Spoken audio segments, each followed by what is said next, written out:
Barbie Fortesa update. Yan ay the story ni Barbie. Spotted si Barbie sa LMNOP and Cafe. Yan to Alphabet. Nandyan yan sa San Juan City. Inupuntahan talaga ni Barbie yung mga bagong cafe. Yun o. Saka ito ay the story ni Barbie. Yan kasali si Barbie sa Sparkle Run. Yan gaganapin sa May 30 sa City of Manila. Save the date. Ito interview kay Barbie. Ang natutunan ko sa character ni Concha at Catherine ay love may be forgotten, love may be forbidden, pero love will always stay, especially when it's true. Oo nga, love month nga, my heart is full and my heart is very happy. I really made time for myself.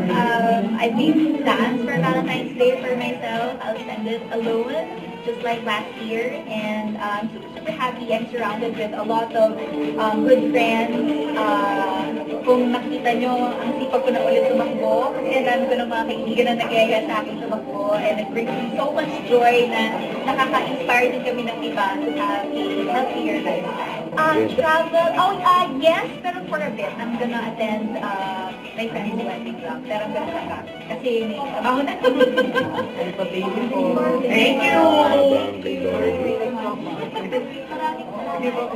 Ganyan kabait si Barbie sa mga... Don't forget to subscribe, click the notification bell for my update. This is Richard yung Action Love. Stay tuned for more videos. See ya.